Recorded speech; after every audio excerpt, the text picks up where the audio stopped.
Noong umaga ng June 10, taong 1912, sa lugar na tinatawag na Villisca, isang bayan sa Iowa, ay nabalita ang pinaka-nakakakilabot at nakakadiring crime scene na natagpuan sa Amerika noong 20th century. Ito ay ang mas kilala na tinatawag na Villisca Axe Murders na siyang tinuturing na pinakakarumal-dumal na krimen sa kasaysayan ng Iowa hanggang ngayon. Sa sobrang lala ng krimen na to, yung 8 biktima kasama ang 6 na bata ay hindi na makilala dahil sa sobrang nadurog yung mga mukha nila. Yung bahay na pinangirihan ng krimen hanggang ngayon ay nakatayo pa rin at isa ito sa mga tinuturing na pinaka-nakakakilabot na bahay sa Amerika. Marami na sa inyo ang nakarinig ng kwento na to, pero lingid sa akalaman ng karamihan sa atin na ang Moore family na nakatira noon sa Villisca, Iowa ay isa lang talaga sa maraming pamilyang biktima ng isang serial killer na gumagala noon sa kabuuan ng Amerika.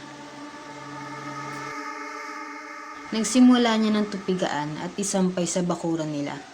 Ganito palagi ang gawain ni Mary tuwing umaga.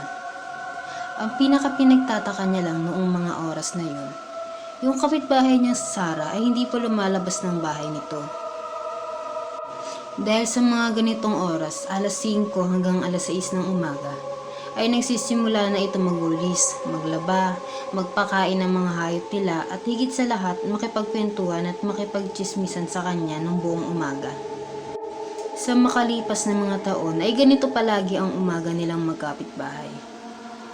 Nawawala lang si Sarah kapag may sakit ito, kaya naman hindi niya muna ito kinatok. Pero sa paglipas ng mga oras, nung natapos na si Mary sa mga gawain niyang bahay, mga alas 7 ng umaga, ay pumunta na siya sa bakuran nila Sarah. Ang ginawa niya ay pumasok na siya sa gate nito, pinakawalan niya yung mga manok, pinakain niya yung mga kabayo. Nung wala pa rin lumalabas sa bahay nila Sarah, ay kumatok na siya dito. Ang mga kasama nila Sarah sa bahay nila ay yung asawa niya si Josiah Moore, mga anak nila si Herman, 11 taong gulang, si Catherine, 10 taong gulang, si Arthur, 7 taong gulang, at si Paul na 5 taong gulang. May 4 silang maliliit na anak. May negosyo rin sina Josiah at Sarah. Kahit nakapagtatakang sa makalipas na mahigit 2 oras, iniwala mo lang lumabas dito, iniwala mo lang narinig ng mga tunog si Mary sa loob ng bahay.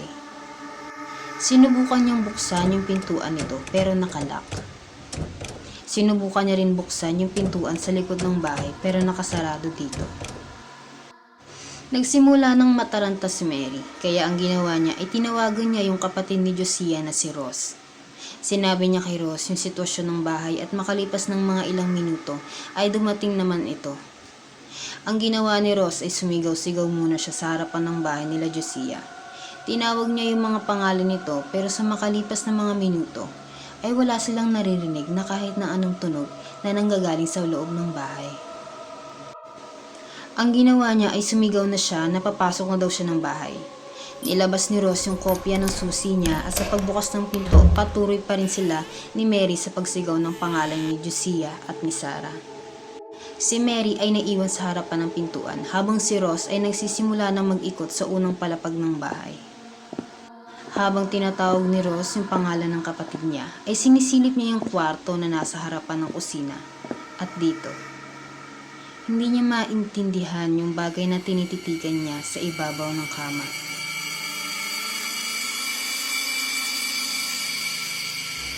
Kaya't ang ginawa niya ay naglakad pa siya dito ng kaunti. At dito, na-realize ni Ross na may 2 bata palang nakahiga dito. Nakatalokbong yung mga muka, punong-puno ng dugo yung kama, maging yung paligid ng kwarto. Nagmadali siyang tumakbo palabas ng bahay. Sinigawan niya si Mary na tawagin si Henry Horton o mas kilala sa pangalang Hank na siyang pangunahing peace officer ng bayan ng Villisca. Hindi maintindihan ni Mary kung ano ba nakita ni Ross sa loob ng bahay. Pero ang ginawa niya ay pumunta kagad siya sa bahay nila at tinawagan niya na si Hank. Hindi masabi ni Rose kung ano ba yung nakita niya dun sa kwarto. Pero ang sabi niya ay masama yung nangyari dito. Hanggang makalipas ang ilang minuto, ay nakita na nila si Hank na dumadating doon sa bahay. Ang ginawa ni Hank ay pumasok siya sa loob nito habang si Mary at si Rose ay putlang-putla at hindi alam ang gagawin na naiwan sa harapan ng bahay. At dito na nga, nakita ni Hank yung dalawang batang nakahiga sa kama sa kwarto sa unang palapag ng bahay. May mga nakatalog na tela sa mga mukha nito. Punong-puno ng dugo yung kama, dingding, pati yung kisame ng kwarto. Inisip ni Hank na tanggalin yung tela sa mga mukha nito. Inihanda niya na ang sarili niya sa makikita niya. At pag-angat niya ng mga tela, ay hindi siya makapaniwala sa nakita niya. Sa buong karir ni Hank, ay doon lang siya nakakita ng karumal-dumal na sinapit ng isang bata. Yung mukha ng dalawang bata na ito ay durog, na parang pinalo ng maraming beses ng matigas na bagay. Ibinalik niya na yung mga tela sa mga mukha nito. Lingid sa kaalaman ni Hank, nagsisimula niya palang matuklasan ang pinaka-nakakadiring crime scene sa kasaysayan ng Iowa. Nagsimula na maglakad si Hank sa hagdan paakyat ng bahay na kung saan tutok na hagdan na yon ay makikita mo na kagad yung kama ni Josiah pati ni Sarah. Sa dahang-dahang pag-akyat ni Hank sa bawat baitang ng hagdan ay unti-unti niya rin na makikita yung napakaraming dugong nagkalat sa kama ng mag-asawa. At dito nakita niya yung dalawang magkatabing nakahiga, kagaya ng dalawang bata sa unang kwarto ng bahay.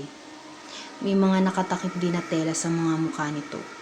At alam na kagad ni Hank yung makikita niya. Inangat niya ngayon yung mga tela sa mga mukha nito. Pero, mas malala yung sitwasyon ng mag-asawa doon sa itsura ng dalawang batang nakita niya kanina. Yung mukha ni Josiah ay watak-watak na, lalo na ang mga mata nito. Sa sobrang pagkadurog ay hindi mo na makita. Ganon din yung sitwasyon ng mukha ni Sarah. Kitang-kita rin yung mga talsik ng dugo sa dingding ng kwarto, maging sa kisame. Naglakad ulit si Hank sa isa pang kwarto sa ikalawang palapag ng bahay. At sa pagpasok niya sa huling kwarto ng bahay na yun, ay nakita pa siya dito ng 4 na bangkay ng 4 na bata.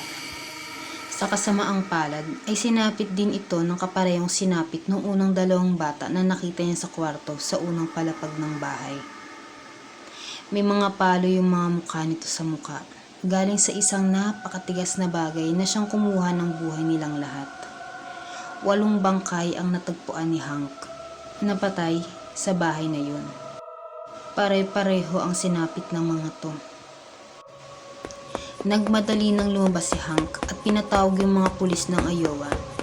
At yung Central Telephone Center ng Villisca ay nagpatawag kaagad ng all call alert na kung saan bawat bahay na doon sa lugar ay tatawagan at sasabihan patungkol sa krimeng nang nangyari sa Moore family. Makalipas ang ilang mga minuto ay daan-daan na ang tao ang pumunta sa crime scene. Maraming mga tao ngayon ang nagpasukan sa bahay ng Moore family. Tiningnan ng mga tao kung ano ang nangyari. Lahat ng mga taong nakakita nanlumo sa nangyari sa Moore family. Dumating na nga ang mga pulis at nagsimula na mag-imbestiga. Nakita na nga ng mga pulis yung palakol na ginamit doon sa krimen, na kung saan yung mga kisame ng kwarto ay may mga bakas pa ng palakol dahil sa pagwelo ng pumalo o gumawa ng mga to. Nakita rin dito yung gasera na mukhang ilaw ang ginamit nung gumawa ng krimen. Nakakita sila ng pagkain sa lamesa, tubig sa baso na puro dugo. May mga takip din ng tela yung mga salamin at bintana ng bahay. Hindi nila malaman kung bakit ito ginawa ng kriminal. Meron din silang nakitang karne na nakabalot sa tela na mula sa icebox ng bahay. Nakalagay lang ito sa baba ng kama ni Josiah at ni Sarah. Nakakita sila ng mga bakas ng yapak sa bar ng farm. May mga yapak at mga upos ng sigarilyo sa atik. Isang pares lang yung mga yapak na yun, kaya sa tingin nila ay iisang tao lang yung gumawa nito. Ngunit ang pinakapinagtataka ng mga tao, maging ng mga pulis at investigador, nag-iisang tao lang yung gumawa nito. Gamit-gamit niya yung palakol ni Josiah. Pero sigurado silang napakaingay ng kriminal na to. Sa pagpalo pa lang ng kriminal dun kay si Josiah na kung saan tumama pa yung palakol sa kisame at pinding dahil sa pagbuwelo nito. Nakapagtatakang wala man lang nagising dun sa 4 na bata na katabi lang ng kwarto ni Josiah at ni Sarah. Habang pinapalo ng kriminal si Josiah, ay hindi man lang nagising si Sarah para tumayo at makatakas. Pwede namang napakadilim ng kwarto kaya hindi niya ito nagawa. Sa kabilang banda naman yung kwarto sa katabi ng kwarto ni Josiah ay may 4 na batang natutulog. Sa kwarto na yun ay may mga bakas din ng palakol sa kisame at dingding na mukhang pagtama rin ng palakol sa pagwelo ng kriminal. Pero nakapagtatakang ni isa sa mga ito ay wala man lang nagising. Basta't natutulog lang sila dito at isa-isa lang silang pinalakol. Ganon din sa 2 bata sa unang palapag ng bahay. Ang kapansin-pansin din dito, si Sarah lang ang pinalo ng kriminal gamit-gamit yung tulis o talim ng palakol.